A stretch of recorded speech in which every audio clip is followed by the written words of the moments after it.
नमस्कार विद्यार्थियों, स्वागत है मेरे YouTube चैनल गुरुकुल क्लासेस 9261 में। आज के इस सेशन में मैं आज न तो आपके सामने इंग्लिश ग्रामर से संबंधित किसी टॉपिक पर डिस्कस करने वाला हूँ, नहीं राजस्थान जीके को लेके कोई डिस्कस करने वाला हूँ। आज एक अलग ही विषय पर मेरे सामने विचार आया। और विचार क्यों आया, एक मेरे किसी साथी का जो आज मेरे को यूट्यूब पर फॉलो कर रहा है, फेसबुक पर फॉलो कर रहा है, इंस्टाग्राम पे फॉलो कर रहा है, लेकिन आज से तकरीबन 14-15 साल पहले वो मेरा स्टूडेंट रहा था।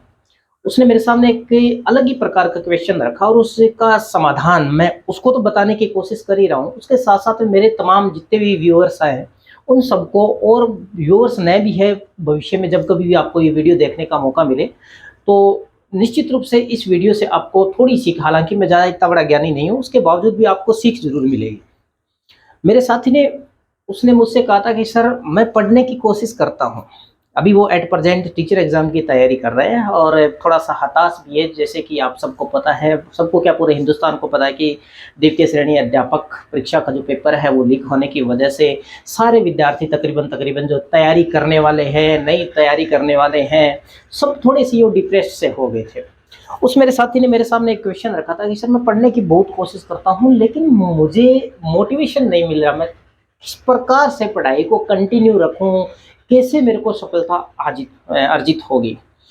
तो साथियों मैं एक बात आपको बता देता हूँ, ये जो शब्द है ना मोटिवेशन, ये शब्द मोटिवेशन वाला जिस कैंडिडेट को तैयारी करनी है, पढ़ना है, कुछ बनना है, कोई मायने नहीं रखता, ये मैं आपको बता देता हूँ।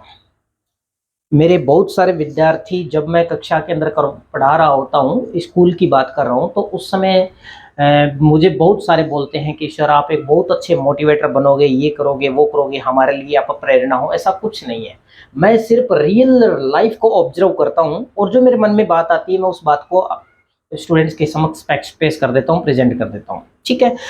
तो उसने जब मेरे को कहा कि सर मेरे को कहीं से मोटिवेशन नहीं मिल रहा, अब मोटिवेशन नहीं मिल रहा, एक चीज मैंने उससे पूछा कि पहले आप मेरे को बताइए कि मेरी बैकग्राउंड क्या है, मेरी पर्सनल, मैंने मेरी बैकग्राउंड पूछी क्योंकि वो मुझे बहुत अच्छी तरह से जानता है। तो उसने मेरे पिताजी और मम्मी के बारे में कहा कि सर आपके मम्मी पापा दोनों मजदूरी किया करते थे, मेरे कोई जमीन जायदाद मुरबा वगैरह के नहीं सर, कुछ भी नहीं है, मेरे पिताजी के नाम कोई भी बड़ा बिजनेस का कुछ भी नहीं है, मजदूरी करते थे। और मजदूरी भी मेरे पापा मुझे बताते हैं कि 5 रुपये 10 रुपये से प्रारंभ की थी। तकरीबन आज पिताजी की उम्र 75 साल के लमसम है। मम्मी भी काम किया करती थी, लोगों के घरों में जाके काम किया करती थी, लोगों के खेतों में जाके काम किया करती थी। अब मैंने उससे पूछा कि आपके पिताजी क्या करते हैं, तो उसने कहा सर पिताजी मजदूरी करते हैं। मजदूरी का तात्पर्य, जैसे मैं जिस क्षेत्र में रह रहा हूँ यहाँ पर, जैसे कि लोगों की, दूसरों की जमीन जो बो रहे हैं उनको कृषा बोलते हैं, कृषक के रूप में, किसान के रूप में वो उसके पिताजी काम कर रहे हैं। जो भी हिस्सा होता है, तीसरा हिस्सा या चौथा हिस्सा, पूरे साल मेहनत करने के बाद जो भी जमींदार होता है वो उसको दे देता है। उसका पूरा परिवार, 10 सदस्यों का पूरा परिवार, 10-15 बीघा जमीन है उसके ऊपर डिपेंड रहता है। एक चीज वहां से निकल के आती है, प्रेक्षण बेरोजगारी। 10 बीघा जमीन एक व्यक्ति संभाल सकता है और उसके पीछे वो दसों के दसों लोग रहते हैं। हालांकि जो मेरा स्टूडेंट है वो बीच बीच में तैयारी भी करता है, खेती भी संभाल रहा है, मम्मी पापा के काम में हाथ बटा रहा है, जो अच्छी बात होती है। तो मैंने कहा कि जब आपको पता है कि आपके पिताजी मजदूरी कर रहे हैं तो मेरे ख्याल से इससे बड़ा मोटिवेशन और कुछ भी नहीं हो सकता, इससे बड़ा मोटिवेशन कुछ भी नहीं हो सकता। दिमाग में सिर्फ एक बात रखिए कि यदि मैं तैयारी करके कुछ, क्योंकि चूंकि जो भी गरीब परिवार है, मध्यम परिवार है, उनका एक मोटो होता है, एक गोल होता है, उद्देश्य होता है कि मेरे को सरकारी नौकरी प्राप्त करनी है। और सरकारी नौकरी प्राप्त करने के बाद की क्या है कि मेरी लाइफ जो है थोड़ी इजी हो जाएगी, ठीक है ना, आसान हो जाती है। कैसी भी स्थिति चल रही हो, आपके महीने की महीने आपकी सैलरी खाते में जमा होती रहती है, तो उससे आसान हो जाती है जिंदगी। आप लग्जरी लाइफ नहीं जी सकते लेकिन जिंदगी आसान हो जाती है, ठीक है। तो जब आपको पता है कि आपके पिताजी मजदूरी कर रहे हैं तो आपकी सबसे बड़ी जो मोटिवेशन है, सबसे बड़ा मोटिवेटर का काम, उत्प्रेरक का काम, कैटलिस्ट का काम जो कर रहे हैं वो आपके पेरेंट्स कर रहे हैं। यदि आपने उनको अपनी तरफ से एक मोटिवेशन का उदाहरण नहीं बनाया, तो चाहे कितने भी बड़े से बड़े मोटिवेटर को आप सुन लेना, कितने भी बड़े से बड़े मोटिवेशन वीडियो को आप लिसन कर लेना, जिंदगी में कामयाबी नहीं मिल सकती। आप पहले आपकी धरातल की जो मोटिवेशन है उसको देखने की कोशिश कीजिए, आपके खुद के परिवार के अंदर जो आपको मोटिवेट करने की कोशिश कर रहा है। मोटिवेशन केवल बोलने से नहीं होता है, आप चीजों को ऑब्जर्व कीजिए। पिताजी सुबह से लेकर शाम तक और रात को भी आप खेत में काम करना पड़ता है।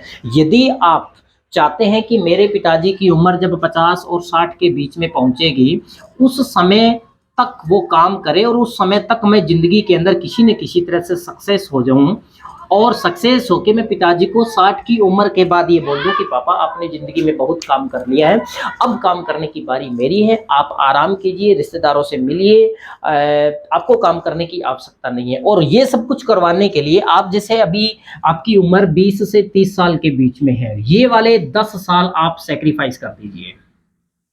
ये 10 साल आप सैक्रिफाइस कीजिए।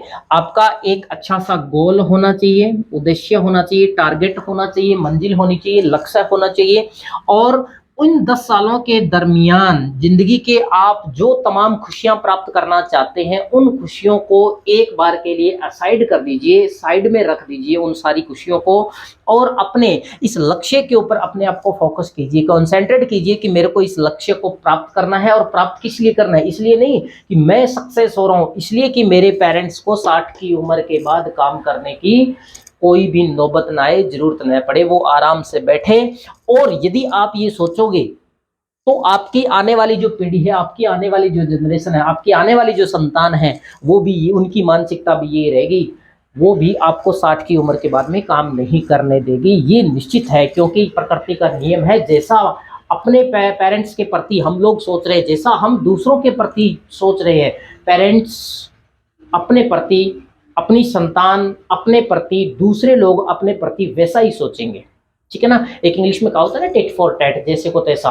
अपने को वैसा ही प्राप्त होने वाला है जैसा हम लोगों के सामने प्रस्तुत होने की कोशिश कर रहे हैं, लोगों को देने की कोशिश कर रहे हैं। ठीक है ना? आप इन 10 सालों को सैक्रिफाइस कीजिए, आप मेहनत करते रहिए। मैं ये नहीं कहता कि एक बंद कमरे में आप बस लाइट कीजिए और बैठ जाइए पढ़ने के लिए, सुबह से लेकर देर रात तक आप पढ़ते रहे। नहीं, पढ़ने का वो तरीका भी मैं गलत समझता हूँ। ठीक है ना? आपको पढ़ाई में भी ध्यान रखना है, आपको आपके पेरेंट्स के द्वारा जो भी किए गए कार्य होते हैं, उन कार्यों के अंदर भी आपको हाथ बटाना है। उनकी जितनी भी आज्ञा है उनका अपने को पालन करना होता है। जिंदगी में सक्सेस होने का मूल मंत्र यही है कि यदि आपने अपने पेरेंट्स को कभी ओबे नहीं किया, उनकी आज्ञा का पालन नहीं किया, उनकी बातों को नहीं माना, आप एक दिन में 15 नहीं 24 घंटे पढ़ लेना, जिंदगी में कभी भी आप लोग कामयाब नहीं हो सकते, पहली बात। ठीक है? अब आपको क्या करना है? सैक्रिफाइस करना है, और सैक्रिफाइस पूरे के पूरे डिटर्मिनेशन के साथ। डिटर्मिनेशन, जिसको हिंदी में बोलते हैं दृढ़ निश्चय, दृढ़ निश्चय होना चाहिए, दृढ़ संकल्प होना चाहिए अपना। आपके अंदर दृढ़ निश्चय का भाव होना चाहिए, और आपका एक पूरा का पूरा टाइम टेबल होना चाहिए, एक पूरी की पूरी समय सारणी होनी चाहिए, जिसको हम लोग डेली रूटीन बोलते हैं। वो डेली रूटीन आपकी परफेक्ट होनी चाहिए, और उससे हटके कोई काम नहीं है। आपके पड़ोस में डीजे बज रहा है, पड़ोस के अंदर रामलीला चल रही है, पड़ोस के अंदर कोई और नज़ारा चल रहा है, आप सोच रहे कि मैं वहां जाके 2 घंटे के लिए मौज मस्ती करके आ जाऊं, वो 2 घंटे की मौज मस्ती जिंदगी में भारी पड़ेगी। यदि आपने इस उम्र तक, मैं इतने साल की बात नहीं कर रहा हूँ, इस उम्र तक यदि आपने मेहनत कर ली, तो 30 के बाद का आपका जितना भी समय है वो सारा का सारा मौज मस्ती वाला होगा। आपको महसूस ही नहीं होगा बाद की जिंदगी में। आप मौज मस्ती भी करोगे, आप स्टैंडर्ड खाओगे, स्टैंडर्ड पियोगे, स्टैंडर्ड तरीके से आप रहोगे, और सुबह से लेकर शाम तक आपकी रूटीन फिर अपने आप ही, आपकी पूरी की पूरी लाइफ जो है ना वो स्क्रिप्टेड हो जाएगी। पूरी की पूरी लाइफ आपकी स्क्रिप्टेड हो जाएगी, और जिंदगी में जितने भी लोग दुनिया के अंदर कामयाब हुए हैं, सबकी लाइफ जो होती है वो स्क्रिप्टेड होती है। ठीक है ना? विवेक का इस्तेमाल करोगे, अपने दिमाग को, भगवान ने अपने को बहुत दिमाग भेजा है, उस दिमाग का अपने को इस्तेमाल करना है केवल। ठीक है ना? आपके अंदर सैक्रिफाइस की भावना होनी चाहिए, डिटर्मिनेशन होना चाहिए, आपकी डेली रूटीन अच्छी तरह से होनी चाहिए। एग्जाम देने के लिए गए, आप ये सोच के एग्जाम देने के लिए मत जाइए कि मेरे को इस एग्जाम के अंदर क्लियर होना है, यदि नहीं हुआ तो मेरे साथ क्या होने वाला, कुछ नहीं होगा। आप एग्जाम के अंदर बिल्कुल फ्री माइंड बैठिएगा।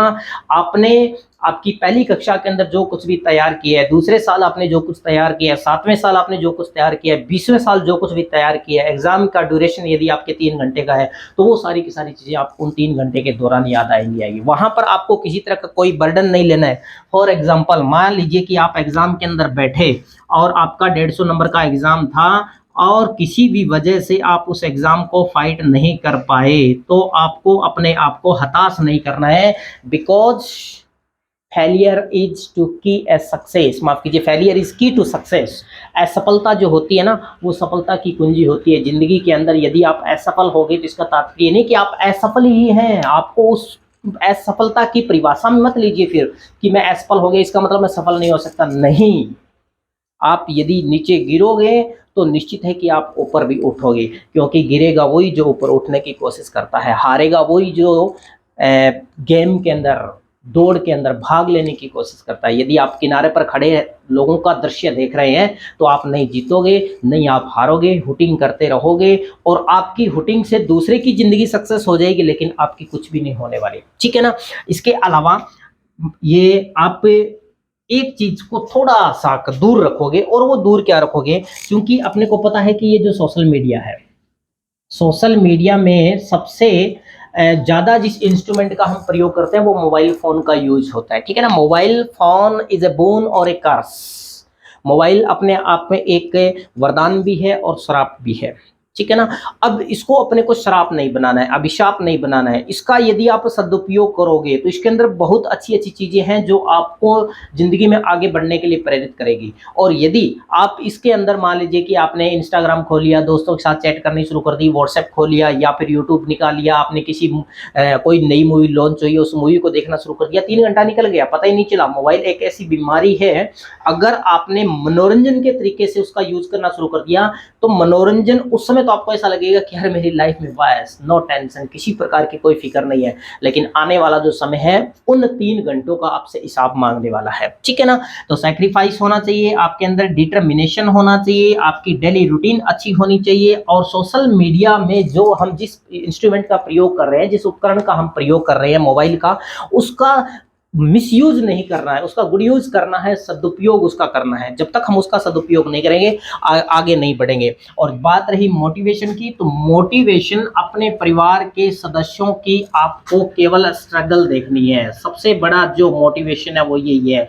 उन लोगों ने किस प्रकार का संघर्ष किया है उस संघर्ष को आप देख लीजिएगा। इससे बड़ा कोई भी मोटिवेशन नहीं हो सकता। ठीक है ना। हाँ, जिंदगी में कभी भी अगर मान लीजिए कि मैंने किसी को देखा है कि यार उसके 4 मंजिल बिल्डिंग है यार, अब बहुत सारे लोग कहते हैं कि ऊपर वाले बड़े वाले लोगों को देखकर नहीं जीना चाहिए। मैं इस बात के लिए भी बीच में यहाँ कटाक्ष कर देता हूँ, उनको देख के तो नहीं जीना चाहिए, लेकिन उन्होंने वो लाइफ किस प्रकार से सेट की है, उसके लिए उन्होंने किस प्रकार का स्ट्रगल किया है, उन्होंने किस प्रकार से हार्ड वर्क किया है, वो वाला जो उनकी प्रोसेस है, उस प्रोसेस के पद चिन्हों पर चलिए। मन में ये जरूर होना चाहिए कि यार आज जिस मैं सिंगल स्टोरी में रह रहा हूँ, मेरे भी डबल ट्रिपल स्टोरी होनी चाहिए। जो बिंदास जिंदगी वो जी रहे हैं उस तरह की जिंदगी मेरे को भी जीना है। और उसके लिए केवल बातें आना या फिर हम मोबाइल के अंदर अपना पूरा का पूरा समय व्यतीत कर दें, ये सब कुछ आना उसके लिए मेरे ख्याल से पर्याप्त नहीं है। उन सारी चीज़ों से हट के आपको हार्डवर्क करना पड़ेगा, मेहनत करनी पड़ेगी। और मेहनत से तात्पर्य मैं किसी भी कैंडिडेट को ये नहीं कह रहा हूँ कि आप पूरे दिन में 15-20 घंटे किताबों के साथ चिपके रहिए, नहीं। यदि आपने एक स्मार्ट स्टडी की है, सुबह के 3 घंटे 4 घंटे आप अर्ली मॉर्निंग उठिएगा और अर्ली मॉर्निंग उठ के 4 घंटे स्मार्ट स्टडी कीजिएगा, रात को सोने से पहले 3-4 घंटे स्मार्ट स्टडी कीजिएगा। मेरे सामने ऐसे ऐसे उदाहरण है, हालांकि चूंकि मैं इसमें आपके सामने लाइव चल रहा हूँ, यूट्यूब पे चल रहा हूँ, तो मैं उन लोगों के उदाहरण नहीं देना चाहता, क्योंकि अगर उन लोगों के उदाहरण पेश होने शुरू हो गए ना, तो फिर उन लोगों को और बहुत जिंदगी में प्राप्त करना है। वो फिर अपने आप में सोच जाएंगे कि हम लोग महान पुरुष तो बन गए, हमें और कुछ करने की आवश्यकता नहीं है। इसलिए मैं उन लोगों के नाम मेंशन नहीं करना चाहता, लेकिन इतना जरूर सोच लीजिए कि आप एक बार के लिए अपने आप को अच्छी तरह से सेटल कर लीजिए। लाइफ के अंदर एक सक्सेस आप प्राप्त कीजिए, और एक सक्सेस प्राप्त करने के बाद जिंदगी में आपका जो संघर्ष है, पहले आपको आपके पेरेंट्स का संघर्ष देख के आपको सफलता प्राप्त करनी है। पेरेंट्स का संघर्ष आपके लिए मोटिवेशन है, और उसके बाद में आपने जब एक सफलता हासिल कर ली है, चाहे वो छोटी हो बड़ी हो, सफलता छोटी बड़ी नहीं होती है, बहुत बड़ी चीजें होती है सफलता, तो फिर आप आगे बढ़ने की कोशिश करोगे। फिर आपके लिए मोटिवेशन का काम क्या करेगा, जो आपने आपके लाइफ के अंदर संघर्ष किया है वो आपके लिए फिर मोटिवेशन का काम करने वाला है, ठीक है ना। और ये नहीं होना चाहिए सुबह अर्ली मॉर्निंग उठ के ही आपको स्टडी स्टार्ट करनी होती है। किसी एक मोटिवेटर का मेरे सामने एक लोगो दिमाग में आता है, उसने कहा था कि यदि आपको जिंदगी में कामयाब होना है तो सूरज को आप जगाओगे, यदि आपने सूरज को जगाया है तो लाइफ में आप कामयाब होगे, यदि सूरज ने आपको जगाया है तो जिंदगी में आप कभी भी कामयाब नहीं हो सकते। और शाम को ये भी नहीं है कि आपको होल नाइट, कई लोग बोलते हैं कि मेरे को परिवार के लोग डिस्टर्ब करते हैं, मैं पढ़ नहीं सकता इसलिए मेरे को रात को पढ़ना होता है। कोई डिस्टर्ब नहीं करता है, आप लोग पढ़ने की कोशिश करोगे, यदि आपके पास में भी 4 लोग और सोए हुए हैं तो वो सो रहे हैं, यदि आपके अंदर दृढ़ संकल्प है, दृढ़ इच्छा है, आपके अंदर इच्छा शक्ति है, विल पावर है कि मेरे को पढ़ना है, तो आपके पास में चाहे डीजे बजता रहे आपको वो सुनाई नहीं देगा, क्योंकि आपको अपना एम प्राप्त करना है, आपका गोल प्राप्त करना है, आपका लक्ष्य प्राप्त करना है, ठीक है ना। तो जो बात इस वीडियो के माध्यम से मैं आपको सारांश रूप में बताना चाहता हूँ वो यही है कि आपका सबसे बड़ा मोटिवेशन आपके पेरेंट्स हैं। एक सक्सेस प्राप्त करने के बाद आपको आपका मोटिवेशन, आपके द्वारा किया गया संघर्ष ही आपका मोटिवेशन का काम करेगा, और जिंदगी में आगे बढ़ते रहोगे। तब तक आप बढ़ते रहिएगा जब तक कि आपकी विल पावर, आपकी इच्छा शक्ति आपको मजबूत बना के रखे, क्योंकि दुनिया में बहुत सारे ऐसे लोग, मैं अपने ही देश के फॉर्मर प्रेसिडेंट का उदाहरण यदि आपके सामने रखूं, डॉक्टर एपीजे अब्दुल कलाम, अबुल पाकिर जैनुलब्दीन अब्दुल कलाम, जिनके बारे में तकरीबन हर कक्षा के अंदर मेरे को इंग्लिश में चैप्टर पढ़ाने को मिलता है। एक देखिए, एक स्ट्रिक्ट फादर के यहाँ पर पैदा हुआ था, माँ उनकी जो आसिया माँ थी एक बहुत ही काइंड हार्टेड लेडी थी। अब पिताजी कभी भी न तो खुद लग्जरी लाइफ जिए थे और नहीं कभी भी अब्दुल कलाम को लग्जरी लाइफ जीने दी थी, और एक छोटी सी उम्र के अंदर गलियों के अंदर जाया करते थे, टेमरिंड सीड्स, इमली के जो बीज होते हैं वो चुग चुग के लाते थे, दुकान पर सेल करके आते थे, 1 आना 2 आना, एक दिन की पूरे दिन की उनकी मेहनत हुआ करती थी। जो इमली खाने के बाद थ्रो किए हुए जो बीज है उनको दुकान पे वो बेच के आते थे, और उससे 1 आना 2 आना परचेज उनको प्राप्त हुआ करते थे। इसके बाद बहनोई जलालुद्दीन शायद नाम था, मेरे प्रॉपर याद नहीं है, तो बहनोई के साथ मिलके चलती हुई ट्रेन, रामेश्वरम और धनुषकोडी के बीच में चलती हुई ट्रेन से न्यूज़पेपर का बंडल बाहर फेंका जाता, उसको वो लोग उठाते थे और पूरे रामेश्वरम के अंदर, देश का राष्ट्रपति रामेश्वरम के अंदर वो न्यूज़पेपर बांटा करता था। कौन सोच सकता है, कितनी दुनिया की बड़ी बड़ी यूनिवर्सिटीज से उनके सामने ऑफर आए थे कि आप बच्चों को आके यहाँ पर मोटिवेट कीजिए, दुनिया के अंदर मिसाइल मैन के नाम से जाने गए। कितने विपरीत परिस्थितियों के अंदर वो व्यक्ति पड़ा होगा, कितनी विपरीत परिस्थितियों में, जब उन्होंने देश के अंदर पहला सैटेलाइट मिसाइल तैयार किया था, कितनी विपरीत परिस्थितियां थी, देश की गवर्नमेंट उनकी हेल्प नहीं कर रही थी, उसके बावजूद भी उनके मन में चल रहा था कि यार मेरे को ये करना। साइकिलों के ऊपर कबाड़ से उपकरण उठा उठा के ला के उन्होंने मिसाइल तैयार कर दी थी जब उन्होंने पहला परीक्षण किया था, ठीक है ना। तो कुल, क्योंकि वो चीजें होती है, अगर आप विपरीत परिस्थिति में जी रहे हैं, यदि आप टाइट परिस्थिति के अंदर जी रहे हैं, कठिन परिस्थितियों में जी रहे हैं, तो जिंदगी में निश्चित रूप से आप कामयाब होंगे, बशर्ते आपको उन कठिन परिस्थितियों की जानकारी होनी चाहिए, नॉलेज होना चाहिए। यदि आप लग्जरी लाइफ में हैं, आप सफल होने की बहुत कम उम्मीद है। आप सेलिब्रिटी बन सकते हैं लेकिन आप सफल नहीं हो सकते। आपके पास में मान लीजिए ऐसी लगा हुआ रूम है, चारों तरफ अच्छी दीवारों के ऊपर वॉलपेपर लगा हुआ है, अच्छी किताबें आपको उपलब्ध करवाई जा रही है, आपको बोल दिया जाए जो भी चीज़ें आपके, एक साइड टेबल के ऊपर 2-3 स्मार्टफोन पड़े हैं, एक साइड टेबल के ऊपर फोन में लैंडलाइन फोन पड़ा है, आप आराम से बैठे हैं कि मैं सक्सेस हो जाऊंगा, असंभव। आप जब तक अपने आप की कठोर जिंदगी नहीं जियोगे और विपरीत परिस्थितियां आपके ऊपर आके नहीं पड़ेगी, तब तक अपने को लक्ष्य की प्राप्ति नहीं होती है, ठीक है। तो मेरे द्वारा जो भी आपको मोटिवेशन के रूप में बात कही गई है, वो मोटिवेशन आपके अंदर ही छिपा पड़ा है, आपके परिवार के अंदर ही छिपा पड़ा है। आपके पेरेंट्स आपका सबसे बड़ा मोटिवेटर होता है, और आपने जब पहली सफलता हासिल कर ली है तो उसके बाद आपका जो किया हुआ संघर्ष था वो आपका सबसे बड़ा मोटिवेशन का काम करेगा। और जिंदगी में जिस दिन आप सफल हो जाए, उसके बाद में आपने जिन दिनों को गुजारा है, जिन दिनों को जिया है आपने धरातल पे रह के, उन दिनों को कभी भी नहीं भूलना है। आगे चल ज़िंदगी में आप चाँद तक पहुँच जाइएगा। धरातल पर जिए हुए दिनों को यदि आप याद रखोगे तो और बुलंदियाँ आप छुओगे, क्योंकि भगवान केवल उन्हीं की सहायता करता है जो स्वयं की सहायता करता हो। God those helps who helps themselves. अब यहाँ दोबारा मेरे को मेरे ख्याल से जो भी मेरे व्यूअर्स हैं देख रहे हैं मुझे, मैं ये नहीं कह सकता कि हालांकि वो इस चीज़ से कितने प्रेरित होंगे, लेकिन उनके दिमाग में ये बात जरूर रखनी होगी कि आपको यदि सफल होना है तो आपकी ज़िंदगी के अंदर आपके पेरेंट्स सबसे बड़ा रोल मॉडल हो सकता है। इसके अलावा दूसरा कोई भी रोल मॉडल नहीं होगा। आपके गुरु आपको केवल गाइड कर सकते हैं, आपको बता सकते हैं कि 2+2=4, 3+3=6। इससे आगे कुछ नहीं। पेरेंट्स के द्वारा जो भी व्यवहार किया जाता है, पेरेंट्स के द्वारा जो भी स्ट्रगल किया जाता है, पेरेंट्स के द्वारा जो भी आपको इंस्पिरेशन दी जाती है, उनके द्वारा जो भी आपको एडवाइस दी जाती है, I think these things are all motivators और बिगेस्ट मोटिवेटर्स। इनसे बड़ा और कोई भी मोटिवेशन आपकी लाइफ में नहीं हो सकता। आशा करता हूँ कि आप मेरे वीडियोस को इसी तरह से देखते रहोगे। अगर आपने अभी तक चैनल को सब्सक्राइब नहीं किया है तो सब्सक्राइब करोगे। जय हिंद, नमस्कार।